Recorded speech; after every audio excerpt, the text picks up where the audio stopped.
안녕하세요. 자, 오늘은 제 6장 지난 시간 특정 요소 모형 배웠는데요. 오늘은 해외 아웃소싱 모형 함께 보도록 할게요. 자, 해외 아웃소싱 모형 지금 서론에서 지난 시간에 제가 밑줄 그은 부분이 있기는 하지만 다시 한번 여러분들을 상기시킬 겸 다시 한번 긋도록 할게요. 오늘날 전 세계 무역에서 중간재의 무역 비중이 크게 증가하고 있는데 이는 해외 아웃소싱과 관련이 깊다. 이렇게 진행이 되는 부분입니다. 네, 여러분들은 몇 페이지로 넘어가시냐면 166페이지로 넘어가 주시기를 바라겠습니다.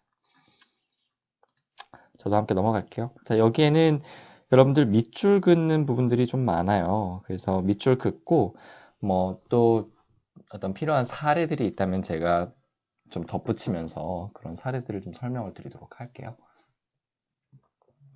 같이 한번 제목부터 밑줄 한번 그어보시죠. 제4절 해외 아웃소싱과 중간재 무역. 자, 국제 생산 분할과 해외 아웃소싱 개념. 자, 부품의 수출입을 중간재 무역이라고 한다. 최근에 이런 최종재 무역보다도 중간재 무역의 비중이 더 커지고 있다. 중간재 무역을 표현하는 용어는 여러 가지다 하면서 국제 생산, 여기 밑줄 그으시죠? 국제 생산 분할, International Production Fragmentation이란 하나의 완제품 생산에 필요한 여러 과정이 서로 다른 국가에서 수행되는 것을 말한다. 또 다른 용어가 나오네요. 해외 아웃소싱이란 생산 과정의 일부를 해외에 위탁하는 현상이다. 또 offshoring, 역외 생산이 나오죠. 생산 과정의 일부를 다른 국가로 이전하는 것을 말한다. 자, 이렇게 한번 보시죠. 이런 어떤 중간재 무역이 이제 등장하게 된 어떤 배경들을 여러분들 이 글을 통해서 좀 이해하시면 좋은데요.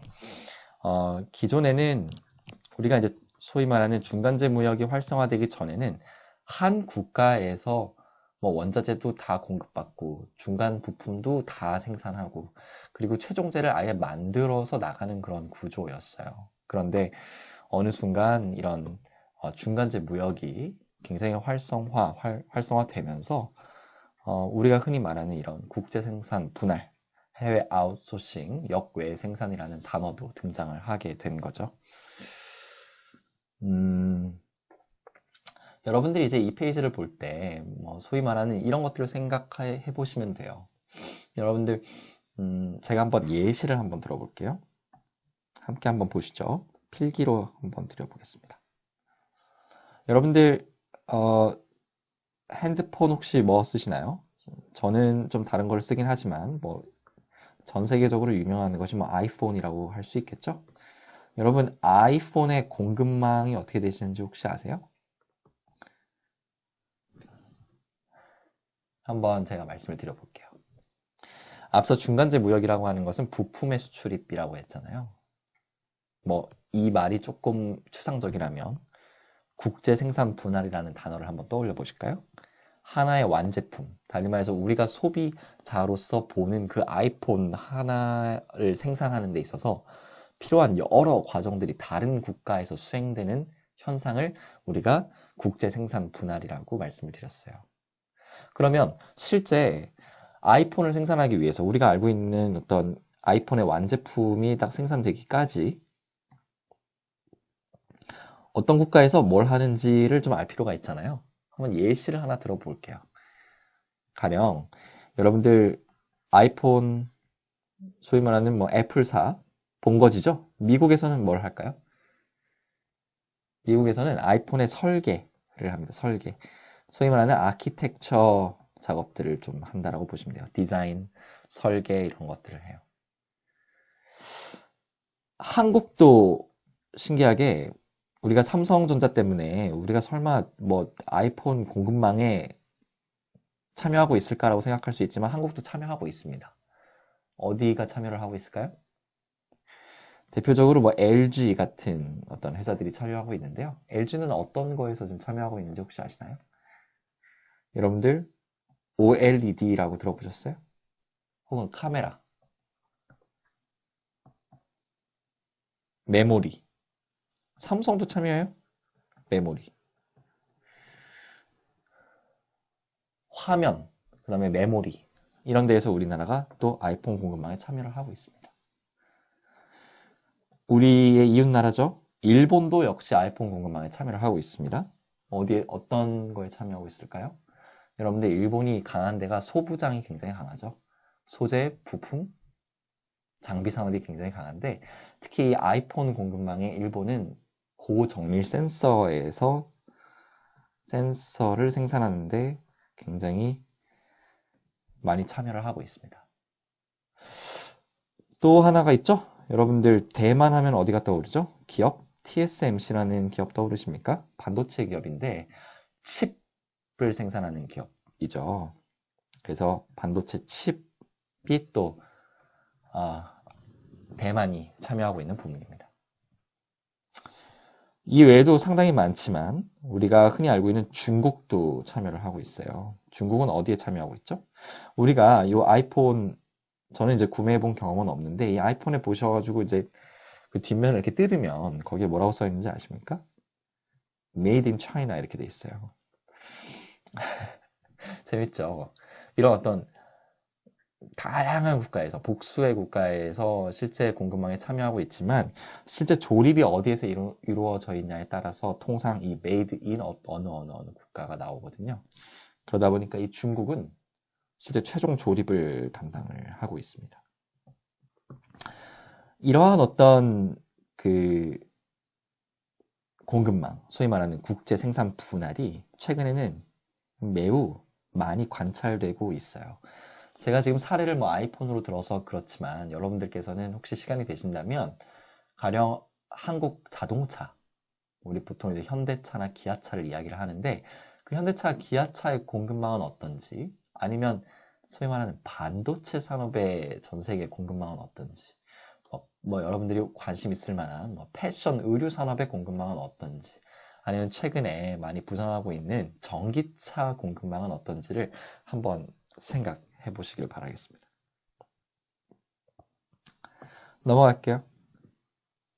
자, 밑줄 한번 그어볼까요? 자, 글로벌 가치 사슬과 부가가치 기준무역. 여기에 나와 있는 주요한 단어들이 있어요. 앞서에서 보듯이 중간재 무역, 국제 생산 분할, 해외 아웃소싱, 역외 생산 이런 단어들은 여러분들이 굉장히 익숙해져서 체화돼서 나와야 되는 단어들이에요. 특히나 여러분들께서 산업통상부라든지 아니면 그 산하 기관들, 뭐 대한무역투자진흥공사, 무역협회, 대한상공회의소 등등을 여러분들이 혹시라도 지원을 하시거나 혹은 거기에 계신 임직원분들이라면 이러한 단어들에 대해서는 매우 익숙해지셔야 됩니다.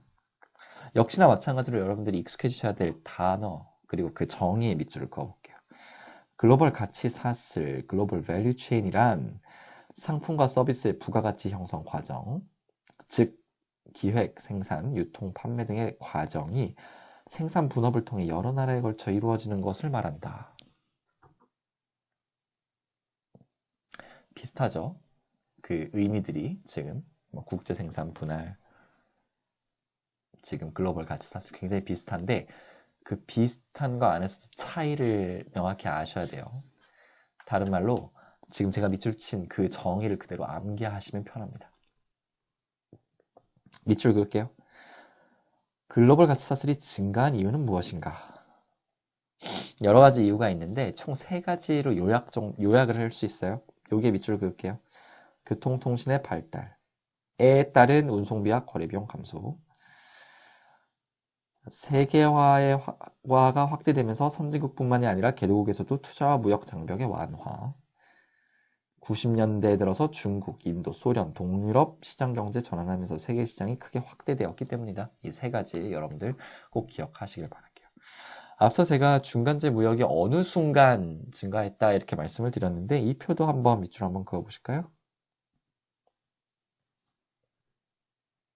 어때요? 지금 왼쪽의 숫자는 총 무역에서 글로벌 가치사슬 무역이 차지하는 비중인데 1970년대부터 증가를 하고 있죠. 최근에는 어떻습니까? 최근 수치는 나와 있진 않지만 2007년 정도만 하더라도 벌써 50%가 넘었어요. 그러니까 여러분들이 어떤 현직자일 때도 그렇고 현직자인 경우도 그렇고 혹은 뭐 수험생이어도 시험 문제를 낼 때 물론 우리가 지금까지 배운 뭐 리카르도 무역 이론, 비교 모형, 그 다음 뭐 핵쇼 올인 모형, 각종 뭐 모형들이 아무리 중요하더라도 이 부분의 중요성도 간과할 수 없다라는 거예요. 말 그대로 우리가 지금 살고 있는 이 시대의 무역을 지금 해석하고자 나타난 것이 바로 이런 해외 아웃소싱이다. 이렇게 생각해 주시면 됩니다. 넘어가겠습니다. 자, 이런 중간재 무역을 그럼 어떻게 측정할 것인가라는 질문들이 나와요. 그러한 질문들에서 나오는 것이 바로 이 부가가치 기준 무역입니다.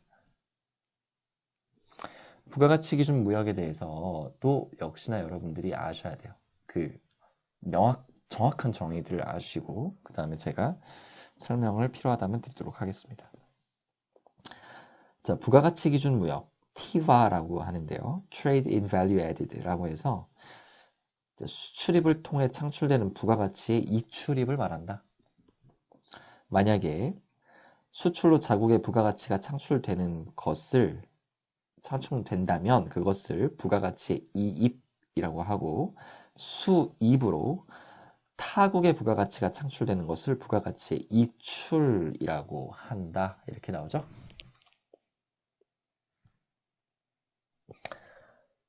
자, 처음 보면 익숙하지 않을 수 있습니다. 부가가치 기준으로 한다. 여러분들이 비교하실 수 있어요. 지금까지 우리가 혹은 지금 여러분들이 어떤 통계 사이트에 들어가셔서 보는 대부분의 어떤 무역 통계는 총액 기준이에요. 총액 기준. 그런데 그것과 비교하다면 최근에는 부가가치 기준 무역, 특히 중간재 무역과 관련해서는 이런 부가가치 기준 무역을 사용해야 되는 필요성이 지금 증대되고 있다. 이런 맥락에서 보시면 됩니다. 자, 밑줄을 몇 개 그을게요. 아래 실제 무역에서는 중간재 무역이 중복 계산되기 때문에 부가가치 무역보다 무역액이 많아진다. 왜 그런지 여러분들 읽어보시면서 파악하세요. 내용이 어렵지는 않으니까 제가 설명은 따로 드리지는 않겠습니다. 그 다음 다른 나라와의 무역 적자 규모가 얼마인가에 대한 판단도 실제 무역 통계와 부가가치 무역 통계 간에는 차이가 있다. 이 부분도 여러분들이 읽어보시면 되겠습니다. 자, 이해하시겠죠? 제가 이 부분은 이제 여러분들이 좀 읽어보시고 제가 이런 부가가치 기준 무역에 대해서 그냥 하나 이야기를 좀 이해를 돕기 위한 어떤 이야기를 하나 좀 드리도록 하겠습니다.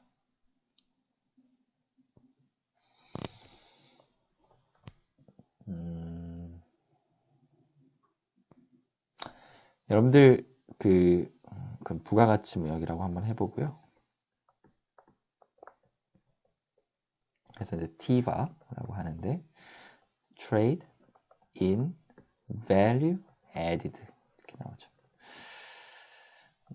네, 이렇게 한번 생각을 해보죠. 자, 지금 현재 우리가 총액 기준 무역에서는 총액 기준 무역과 이제 TIVA를 한번 비교를 해볼 텐데요. TIVA 무역을 한번 비교를 해볼 텐데 어떤 상황을 한번 가정을 해보시냐면 한국이 1000달러짜리에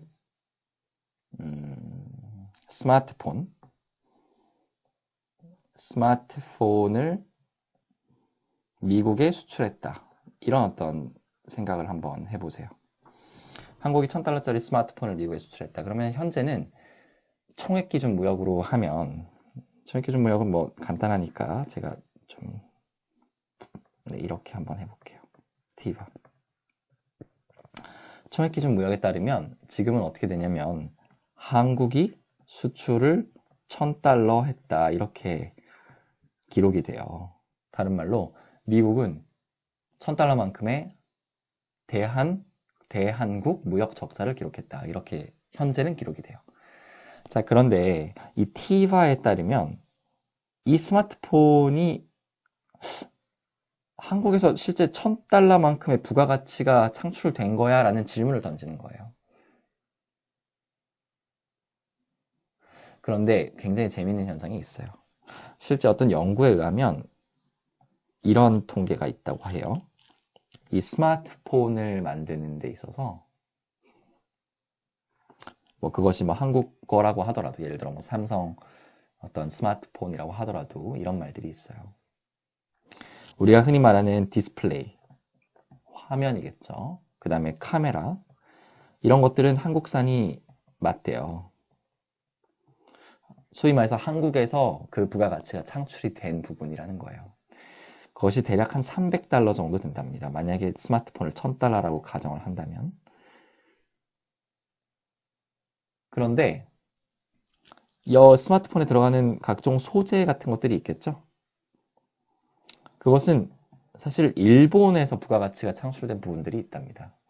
그러다 보니까 이 부분이 한 200달러 정도 된대요. 그리고 실제 조립도 되겠죠.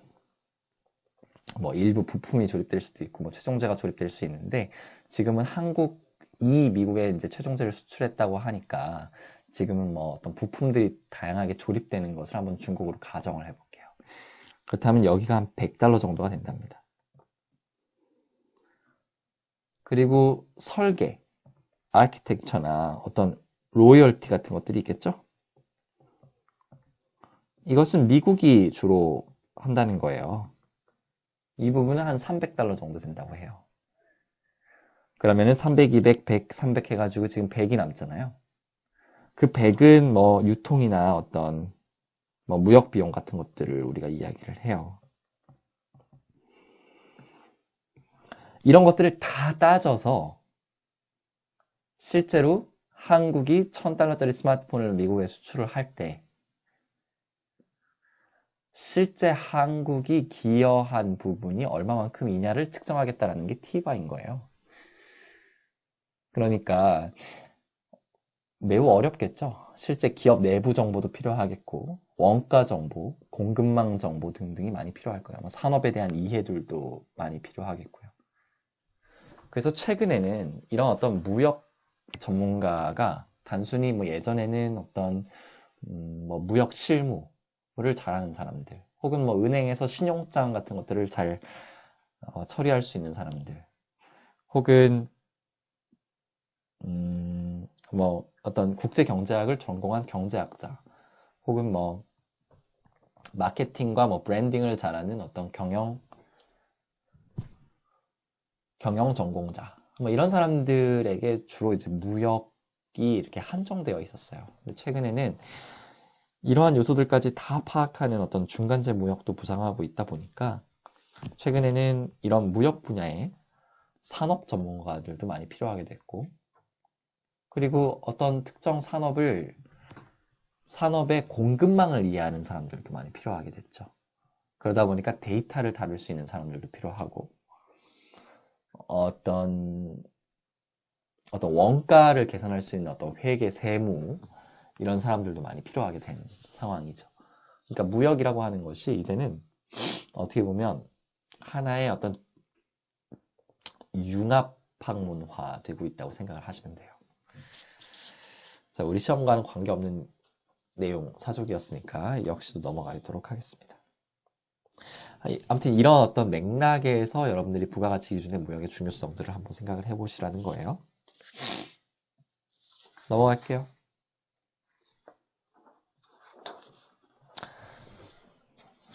자, 해외 아웃소싱과 임금의 변화 이렇게 나와 있죠? 이 부분도 밑줄을 긋고 그 다음에 보도록 하겠습니다. 앞서 살펴보았듯이 어떤 제품을 생산하여 판매하기까지는 여러 단계를 거치게 된다. 연구개발 단계에서부터 새로운 제품을 구상을 해야 되고, 다양한 부품들을 생산한 후 이를 부품을 조립하여 완제품을 생산하고 이를 소비자들에게 판매해야 된다. 달리 말해서 연구개발, 부품 생산, 조립, 그리고 마케팅 및 판매 단계를 거치면서 새로 제품의 가치가 점점 높아지기 때문에 이를 생산의 가치사슬이라고 한다. 중요한 단어 또 나왔습니다. 가치사슬. 자, 여기까지 여러분들 밑줄 긋고 제가 하나 역시나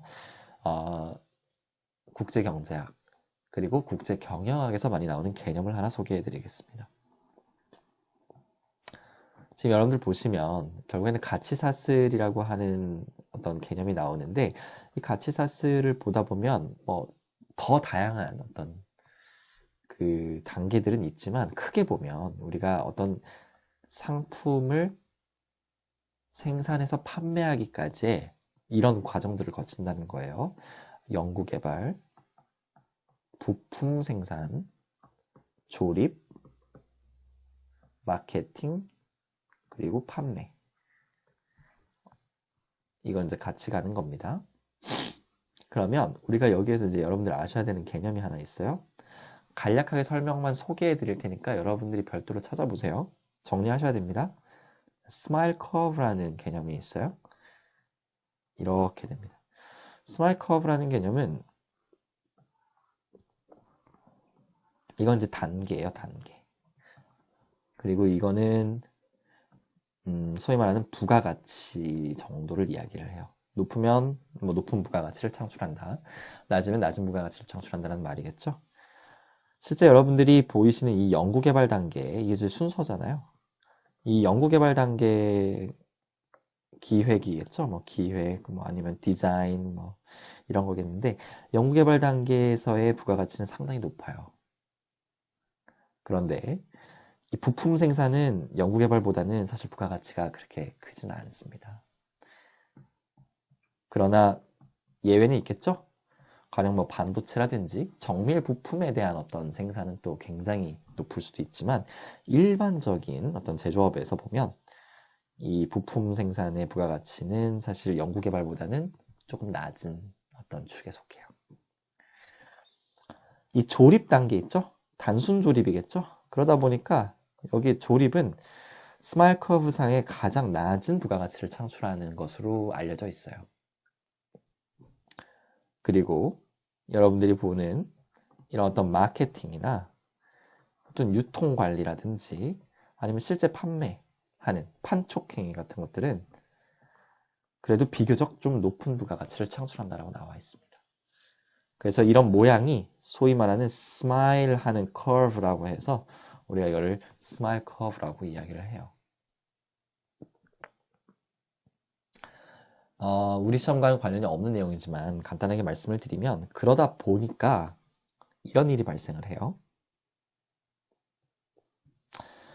소위 말하는 여기 연구개발, 기획, 뭐 디자인 혹은 마케팅, 유통, 판매 이런 부분에 종사하시는 분들의 임금이 단순 조립을 하는 분들의 임금 수준보다는 훨씬 높겠죠. 그러다 보니까 우리가 다 뭐라고 해요? 너는 뭐 공부를 더해서 R&D를 실제로 할 수 있는 분야로 들어가도록 노력을 해라. 이렇게 어렸을 때부터 뭐 교육을 받는 그런 분들, 가정분들도 계시죠.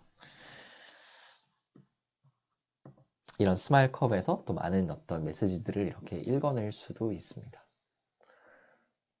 뭐 또 이런 얘기들도 해볼 수 있겠죠. 지금 보면 중국이 우리가 세계의 공장이라는 말을 해요. 중국은 세계의 공장이라고 할 때 사실은 이 단순 조립에서 뛰어났다는 뜻이죠. 그런데 중국 내부적으로도 이 단순 조립에만 의존하면 결코 중국 경제가 한 단계 더 도약할 수 없다라는 사실을 잘 알고 있어요. 그러다 보니까 중국 경제가 최근에는 어디에 더 주력하고 있죠? 보면 여러분들 내부적으로 중국 경제 어떤 그 중국 경제 회의 공산당 회의의 어떤 결과들을 이렇게 보면 연구 개발에 얼마나 많이 투자를 하려는지 몰라요. 그래서 부가가치가 높은 쪽으로 중국이 더 이렇게 가고 싶어 하는 그런 의욕과 열망들이 막 느껴질 때도 있습니다. 이렇게도 생각을 해볼까요? 여러분들 좀 작지만 강한 나라 하면 어디가 떠오르세요? 또 어떤 메시지를 한번 작지만 강한 나라 여러분들 네덜란드 하면은 굉장히 뭐 강국이라고 느껴지십니까? 뭐 그런 어떤 느낌이 안 드실 수도 있을 것 같아요. 그런데 네덜란드도 어마어마하게 이 수출 분야 혹은 무역 분야에서의 강국이에요. 간단하게 말씀을 드리면 진짜 총액 기준 수출 탑 10에 네덜란드는 항상 들어가요. 심지어 부가가치 기준 수출 탑 10을 해도 네덜란드는 들어갑니다. 그 이유는 네덜란드가 물론 중개 무역을 하는 그런 국가로서 유명하기 때문에 그럴 수도 있는데 실제 이런 연구개발, 기획, 디자인 이쪽에 매우 강하고 또 유통 분야에서 굉장히 강하기 때문에 그래요. 부가가치가 높은 분야에서 가치를 창출하고 있기 때문에 우리가 네덜란드를 굉장히 작지만 무역 강국이라고 볼 수 있는 것입니다. 그래서 여러분들이 이제 스마일 커브를 제가 이제 소개를 간단하게 해드린 건데 여러분들이 스마일 커브에 대한 내용을 따로 찾아보셔서 반드시 좀 정리를 해 두시길 바랄게요. 이런 어떤 가치 사슬의 문제가 나올 때 항상 같이 함께 등장하는 어떤 개념들이기도 하고 여러분들이 나중에 어떤 보고서를 쓰실 때에도 이러한 스마일 커브라는 개념을 활용해서 쓰신다면 훨씬 좋은 점수를 받으실 수 있을 것입니다. 다시 돌아갈게요. 자, 해외 아웃소싱과 임금의 변화예요. 해외 아웃소싱이 일어났을 때 임금이 어떻게 변화할까를 물어보는 그런 문단이겠죠. 자, 여러분들이 읽어보시되 저는 결론의 밑줄을 좀 긋도록 하겠습니다. 우선 결론 들어가기 전에 여기에 개념도 하나 더 밑줄 긋죠. 해외 아웃소싱 비용이라는 것이 있어요.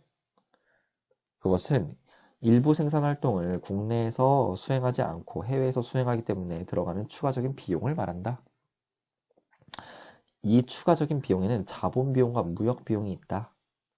해외 아웃소싱 비용에는 자본 비용과 무역 비용이 있는데 자본 비용이란 개도국에 자회사를 설립하기 위해 들어가는 비용이고 무역 비용이란 부품 수입 과정에 들어가는 운송비, 통신비 그리고 수입 관세와 같은 비용을 말한다. 이렇게 나오죠. 이것도 여러분들이 반드시 아셔야 됩니다. 구분하실 줄도 아셔야 돼요. 자, 우리는 다시 주제로 돌아와서 173쪽의 결론 부분에 밑줄 긋도록 하겠습니다. 해외 아웃소싱이 숙련 노동과 비숙련 노동의 임금에 미치는 영향은 핵쇼 올인 모형의 예측과는 다르다. 핵쇼 올인 모형에서는 요소가격 균등화 정리에 따라 선진국과 개도국의 숙련 비숙련 임금이 서로 같아진다. 그런데 해외 아웃소싱 모형에서는 양국 모두에서 숙련 노동의 임금이 더 상승하므로 서로 같아지지 않을 뿐만 아니라 숙련 노동과 비숙련 노동의 임금 격차가 더 커지게 된다. 여러분들 구분하실 줄 아셔야 됩니다. 그리고 이 부분 여러분들이 읽어보시면 사실은 이해를 하실 수도 있을 텐데 제가 간단하게 설명을 좀 드리도록 하죠. 제가 설명드리는 것은 사실 경제학의 어떤 그래프나 수식을 거의 사용하지 않고 직관적으로 이해를 좀 돕기 위해서 설명을 드리는 것이기 때문에 여러분들이 필요하시다면 반드시 이 본문을 읽어보셔야 돼요. 자, 핵쇼 올인에서 요소가격 균등화 정리와 지금 비교가 되는 부분이죠.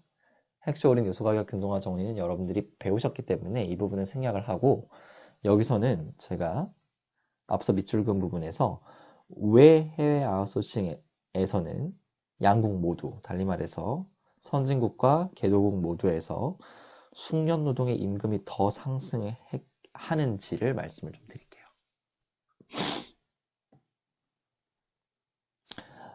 자, 보세요. 여러분들 해외 아웃소싱이라는 것을 쉽게 말하면 뭐라고 하죠? 선진국에서 뭐예요? 선진국에서 소위 말하는 어떤 활동을 개도국에 이전하는 겁니까?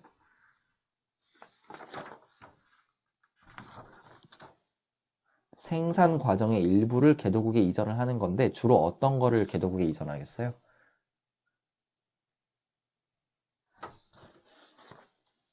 저렴한 인력을 사용할 수 있는 그런 생산의 일부를 이전하겠죠. 가령 현대자동차가 국내에서 최종 조립을 하는 것보다 중국에서 최종 조립을 하거나 최종 조립을 하면 훨씬 더 저렴하게 인건비를 활용할 수 있기 때문에 생산비가 줄어들 수 있는 거죠. 실제로 여러분들이 베트남 수도 하노이에 한 동쪽으로 좀 떨어진, 동북부로 좀 떨어진 하이퐁이라는 도시를 가시면 하이퐁에는 삼성전자 공장이 들어서 있어요. 거기에서 우리가 흔히 보는 삼성전자에서 생산하는 어떤 그 갤럭시 핸드폰이라든지 아니면 뭐 갤럭시 탭 같은 그런 상품들이 최종 조립되고 있는 것들을 볼 수가 있습니다.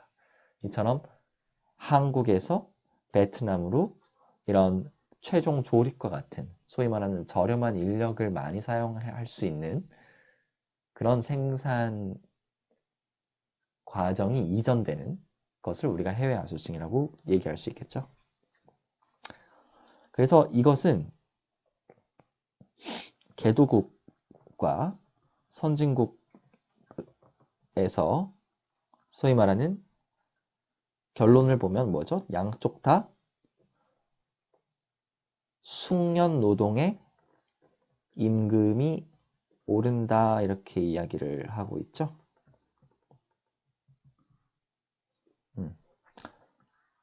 자, 이걸 한번 설명을 해볼게요. 먼저 우리가 선진국에서 한번 설명을 해보죠. 자, 선진국은 지금 잘 보세요. 자, 선진국에서는 지금 어떤 일이 일어난 거예요? 선진국에서는 지금 최종 조립을 하는 그 생산 과정의 일부가 개도국으로 이전된 거죠. 그러면 선진국에 남아있는 것은 뭐가 있죠? 남아있는 어떤 생산 과정들은 뭐가 있습니까? 필기를 해보면 연구개발 혹은 공장 설계 여기에 집중하셔야 되죠. 공장 설계 뭐 또 뭐가 있을까요? 마케팅, 브랜드 관리 뭐 이런 것들이 있을 거예요. 달리 말하면 해외 아웃소싱은 다시 요약하면 해외 아웃소싱이라는 것은 통상 비숙련 노동자들을 활용할 수 있는 단순 공정을 해외로 주로 개도국으로 이전하는 형태로 진행이 돼요. 그러면 선진국에서는 지금과 같은 연구개발, 공장 설계, 마케팅, 브랜드 관리 등 이런 숙련 노동이 필요한 그러한 공정들만 남는 거죠.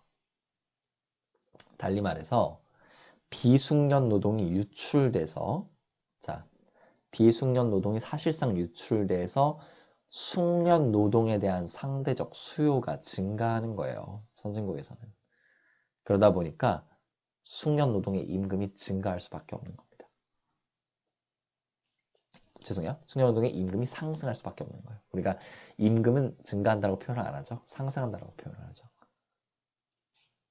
그러니까 어떤 의미로 보시면 되냐면 수요와 공급의 원리에 의해서 본다면 이 선진국에서는 이러한 공정들만 남으니까 소위 말하는 숙련 노동에 대한 디맨드가 커지는 거예요. 상대적으로. 디맨드가 커지면 어떻게 되죠? 숙련 노동의 임금은 상승할 수밖에 없죠. 자, 개도국을 한번 볼까요? 여러분들이 생각을 하실 수 있어요. 개도국은 그러면은 선진국에서 비숙련 단순 공정이 들어오는 거니까 비숙련 노동에 대한 수요가 증가해서 비숙련 노동의 임금도 상승할 수 있는 거 아니냐 이렇게 얘기를 할 수 있죠. 틀리진 않아요. 맞아요. 비숙련 노동의 임금도 증가해요. 그래서 이거를 두 가지로 좀 볼 필요가 있어요. 여기서는 비숙련 노동의 비숙련 노동의 관점에서도 보고 숙련 노동의 관점에서도 볼 필요가 있어요. 비숙련 노동의 관점에서 보면 어때요? 앞서 말씀드린 대로 선진국에서 단순 생산을 할 수 있는 공정이 이전되는 거니까 실제로 비숙련 노동에 대한 수요가 커져요. 그 국가에서. 그러니까 역시나 디맨드가 커져요. 근데 문제는 선진국이 그 개도국으로 단순 생산 공정을 이전한 이유가 있어요. 그것은 그 국가의 비숙련 노동이 워낙 풍부해서 그래요. 달리 말해서 워낙 공급이 많아서 그래요. 그러니까 디맨드도 많은데 문제는 서플라이도 상당히 많아요. 달리 말해서 서플라이도 워낙 많다 보니까 실제 임금은 상승할 수는 있지만 그 상승폭이 그렇게 크지는 않아요. 물론 상승은 해요. 일자리도 창출을 합니다. 비숙련 노동에 대한 일자리도 창출을 하고 실제 임금도 상승을 하지만 그 상승폭이 워낙 공급이 많다 보니까 비숙련 노동에 대한 비숙련 노동 공급이 많다 보니까 그 상승폭이 그렇게 크지는 않다는 거예요. 그런데 이 개도국에는 어때요? 개도국에는 숙련 노동이 별로 없죠. 그런데 생산 공정이 많이 들어가 봐봐요.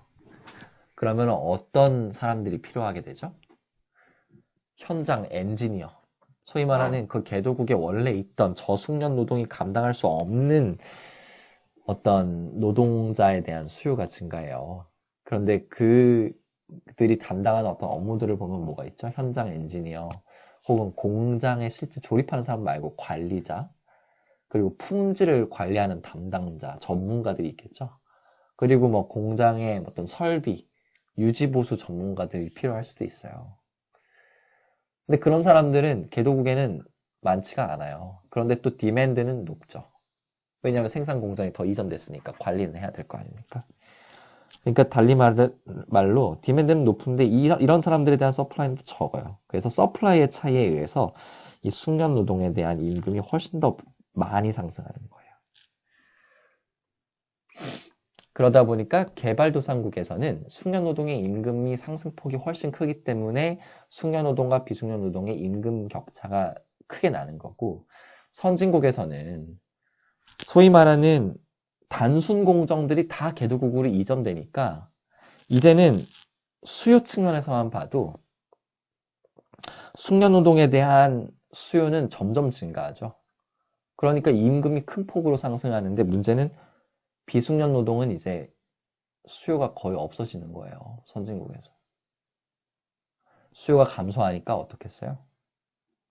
임금은 떨어질 수밖에 없죠. 그러니까 선진국에서도 숙련 노동과 비숙련 노동의 임금 격차는 커진다.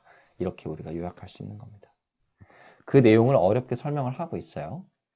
근데 여러분들이 제 말로 사실은 논술이나 글을 쓸 수는 없잖아요. 그러니까 이거를 읽고 여러분의 언어로 아주 짧게 요약할 수 있는 표현들을 밑줄을 치는 것이 중요합니다.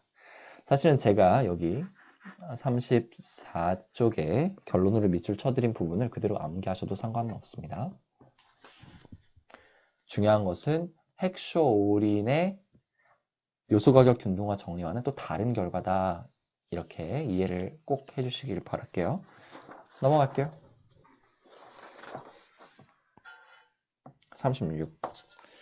죄송합니다. 174쪽이네요. 자, 174쪽에 사례 연구가 있는데 여기에도 밑줄 하나 그어보시죠. 자, 무역과 임금 논쟁이라고 나와 있는데 여기는 밑줄만 갖고 갈게요.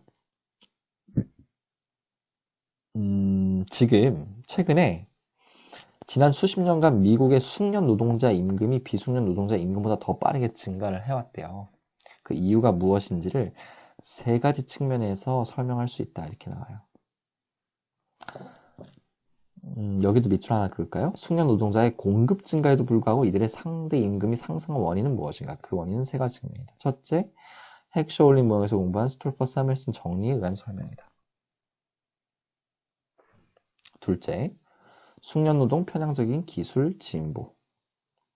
셋째, 해외 아웃소싱. 자, 이런 어떤 무역과 임금이라고 하는 이 두 가지 소재에 대한 관계를 묻는 문제들도 많이 등장할 수 있기 때문에 여러분들이 하나의 측면에서만 보지 말고 적어도 뭐 3개, 4개 차원에서 해석을 하실 줄 아셔야 돼요. 그래서 이거는 좀 한번 읽어보시고 지금까지 배운 내용들을 활용할 수 있다면 한번 적용해 보시길 바라겠습니다. 넘어갈게요. 자, 해외 아웃소싱의 이익 볼게요. 자, 앞서 제가 설명을 좀 드렸습니다. 해외 아웃소싱의 이익은 결론 부분만 좀 정리를 하도록 할게요. 그래프는 너무 보지 마시고 여기 한번 보시죠. 자, 해외 아웃소싱이 증가하면 누가 이익을 보고 누가 손해를 보는지를 주로 중점적으로 보시면 돼요. 양 국가 모두에서 숙련 노동은 이득을 얻고 비숙련 노동은 손해를 본다. 그리고 해외 아웃소싱은 기업의 생산량을 늘리고 생산비를 하락시켜 소비자에게 가격 하락에 이득을 준다. 자, 요약할 수 있겠죠? 누가 이득을 보죠? 양국 모두에서 숙련 노동은 이득을 봐요. 그런데 양국 모두에서 비숙련 노동은 손해를 좀 보죠. 그리고 또 누가 이득을 보죠? 소비자들이 이득을 봐요.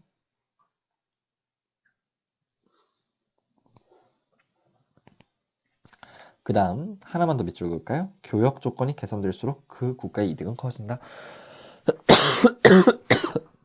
여기서 말하는 그 국가는 해외 아웃소싱을 한 주체, 달리 말해서 선진국을 이야기를 해요. 실제 이런 이건 이제 경험적인 어떤 연구 결과로도 증명이 된 부분인데요. 그냥 간단하게 말로 설명을 좀 드릴게요. 여러분들 지금 이제 삼성전자가 앞서 말씀드린 대로 부품 조립, 최종 부품 조립을 지금 베트남에서 하고 있어요. 근데 우리가 이제 베트남도 경제 성장을 계속 할 거 아닙니까? 그럼 경제 성장을 하는 와중에 임금도 같이 상승하게 되죠, 보통. 그럼 베트남 노동자들의 임금이 이렇게 상승하면 우리가 그 최종재 제품을 다시 사올 때 소위 말하는 수입재 가격이 상승했기 때문에 우리 교역 조건이 좀 악화된 거 아니냐 이렇게 의심해 볼 수 있죠.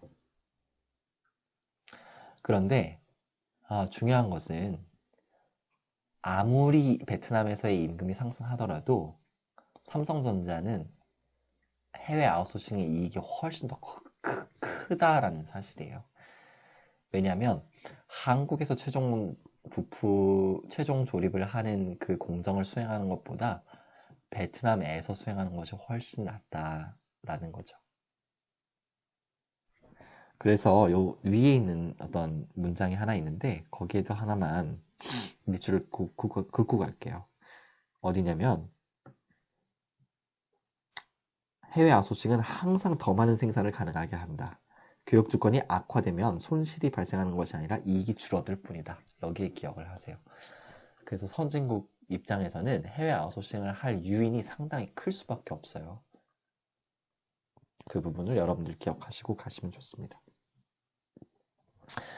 우리는 소위 말하는 중간재 무역을 해석하기 위해서 지금까지 해외 아웃소싱을 좀 다뤄봤는데요. 이 해외 아웃소싱이 굉장히 활발하게 일어나는 지역 중에 하나가 바로 동아시아예요. 이것이 한국에서 편찬되고 발간된 그 국제경제학 교재여서가 아니라 실제 IMF에서도 그렇고 WTO에서도 그렇고 이 해외 아웃소싱을 다룰 때 이 동아시아 무역, 특히 한중일 무역을 많이 다룹니다. 그래서 여기에 중요한 내용들만 밑줄 긋고 가도록 할게요. 자, 동아시아에서 지역 내 무역이 빠르게 증가한 것은 지역 내 중간재 무역 증가가 그 주요 요인임을 알 수 있다. 이 부분은 여러분들이 읽고 이해하시면 돼요. 전체적으로. 자, 그 다음 동아시아 지역에서 중간재 무역이 빠르게 증가된 중국의 역할이 크다. 중국의 역할은 두 가지로 나누어지는데 하나는 중국의 가공무역 증가와 대중국 직접 투자 증가는 모두 지역 내 중간재 무역을 증가시키는 요인이다. 밑줄. 그 다음 페이지 넘어갈게요. 실제 그러면은 한중일 간에 어떤 중간재 무역이 일어나고 있는지, 어떤 비중으로 일어나고 있는지 좀 아셔야죠? 그래서 우리가 코트라 자료를 이렇게 보시면 여기에 이런 얘기가 나옵니다. 한국의 대중국 무역에서는 잘 보세요. 수출의 80% 이상, 수입의 거의 60%가 중간재이고, 한국의 대일본 무역에서는 수출의 70% 이상, 수입의 거의 70%가 중간재예요. 역시나 중국도 그렇고 일본도 마찬가지입니다. 자, 그래서 그 다음 페이지 마지막 밑줄. 한국, 중국, 일본 3국간 무역에서 중간재 비중이 매우 높은 것은 이들 간의 해외 아웃소싱이 활발하기 때문이다. 여기까지 밑줄을 긋고 여러분들이 동아시아에서 일어나고 있는 이 어떤 해외 아웃소싱, 중간재 무역 이 부분에 대해서 한번 읽어보시고 그 그림을 좀 그려보시길 바랄게요. 이 부분을 이제 여러분들이 이해를 하시면 어떤 논의들도 가능하냐면 이런 논의들이 가능해요. 잘 보세요. 제가 그냥 간략하게 지도를 하나 그릴게요. 이 일본이고요. 그리고 여기 이제 이렇게 중국이 크게 있습니다. 뭐 이렇게 있겠죠? 자, 우리가 중국에 뭘 수출하고 중국이 예를 들어 미국에 뭘 수출할까? 이런 생각을 해볼 필요가 있어요. 여러분들이 이제 지금까지 제가 지금 말씀드린 이 동아시아 지역의 해외 아웃소싱을 여러분들이 공부를 읽고 이해를 좀 하시고 그림을 이렇게 그리신다면 이런 논의들을 여러분들이 하실 수 있어야 돼요. 가령 미국이 중국에 대해서 대중국 관세를 부과하기 시작을 해요. 달리 말하면 중국이 더 이상 미국 시장에 수출을 하기가 좀 어려워진 거예요. 이런 문제가 발생했을 때 과연 우리나라에 미치는 영향은 무엇일까? 라는 질문을 해볼 수 있겠죠? 이거는 학술적인 질문이라기보다 굉장히 실무적인 질문들이에요. 가령 여러분들이 코트라에 있다고 생각을 해보세요. 코트라는 뭐가 제일 중요해요?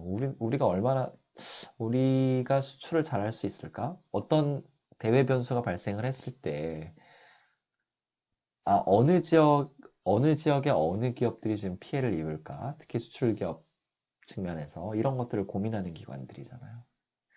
다시 한번 말씀드려 볼게요. 어떤 대외 충격이 발생했냐면, 미국이 대중국 관세, 고율 관세를 지금 부과한 상황이에요.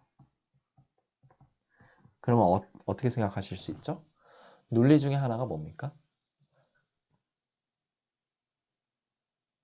이건 단순히 중국에만 안 좋은 소식이 아니죠.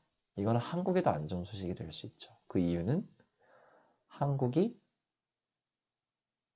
중국에 중간재를 수출해서 중국에 있는 소위 말하는 한국 기업들이 혹은 한국 기업이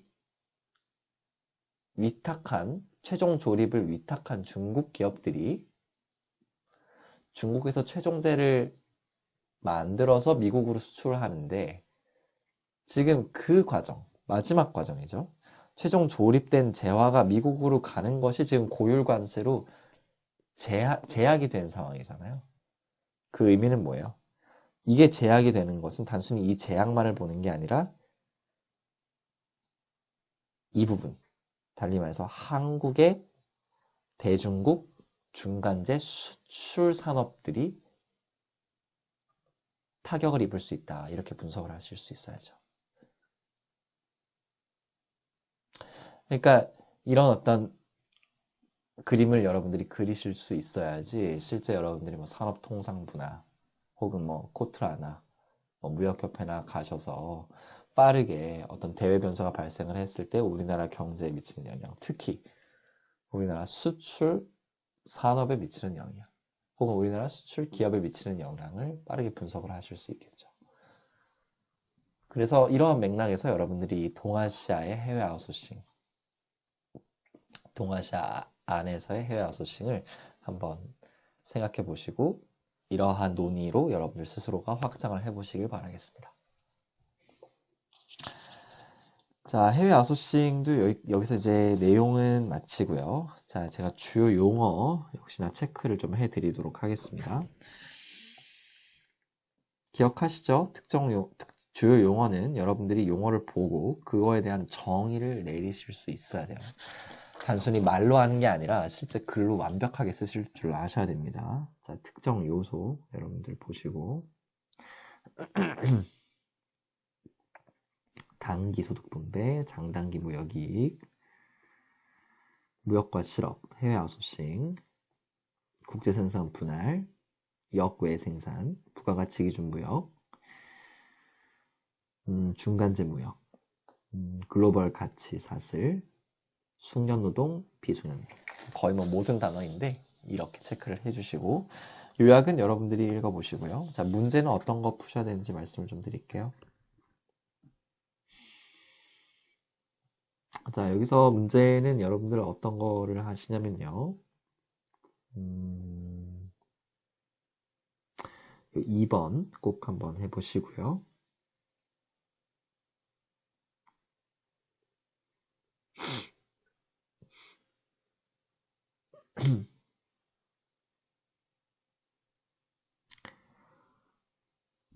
음,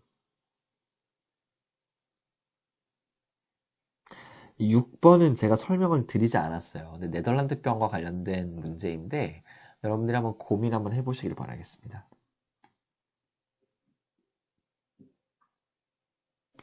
자, 요 부분 한번 7번에 한번 풀어보시고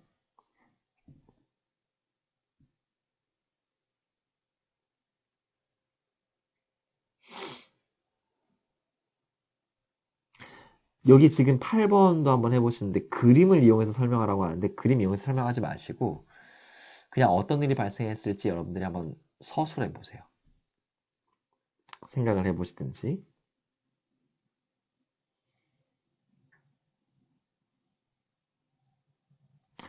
9번도 해보시고요.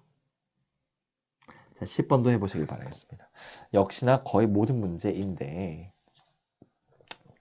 그래프 수식으로 설명하라는 것은 그렇게 하지 마시고 서술로서 한번 고민해 볼 필요가 있을 것 같아요. 자, 이로써 이제 특정 6장에 나오는 특정 요소 모형과 해외 아웃소싱 모형을 함께 살펴봤는데요. 지금까지 이제 본격적으로 그 현대적 무역 이론으로 들어온 셈입니다. 다음 시간 예고를 간단하게 해드릴게요. 오늘날 이제 그 실제 우리가 보는 이 실물 경제에서 발생한 어떤 무역 현상들을 보면 좀 독특한 것들이 많이 관찰이 돼요. 그 중에 하나가 오늘 배운 중간재 무역을 중심으로 한 해외 아웃소싱이라는 아주 독특한 현상이에요. 우리가 7장 다음 시간에 배우게 될 그 또 다른 무역 현상은 뭐냐면 바로 서로 유사한 국가들 간의 무역이에요. 여러분들이 이 말이 이해가 되실지 모르겠지만 지금까지 사실은 우리가 비교의, 리카드 비교의 모형, 그 다음에 핵쇼 올인 모형, 그리고 심지어 특정 요소 모형에서 배웠던 것들은 어찌 보면 서로 차이가 있는 국가들 간의 무역이었어요. 부존도의 차이가 있거나 상대적 요소 부존량의 차이가 있는 국가들 간에 혹은 노동 생산성의 차이가 굉장히 큰 국가들 간의 무역을 우리가 다뤘죠. 그런데 7장에서 배우게 되는 건 다시 말하면 서로 유사한 국가들 간의 무역을 다뤄요. 그리고 그것을 우리가 뭐라고 얘기하냐면 산업 내 무역이라고 표현을 합니다. 구체적인 것은 다음 시간에 7장에서 본격적으로 다루도록 할게요. 이제 여러분들 무역 이론을 다루는 자는 다음 시간과 그 다음 시간만 하면 끝나요. 그러니까 조금만 참으시면 됩니다. 거의 무역이론 다 다루었다고 보셔도 돼요. 다음 시간에 뵙겠습니다. 감사합니다.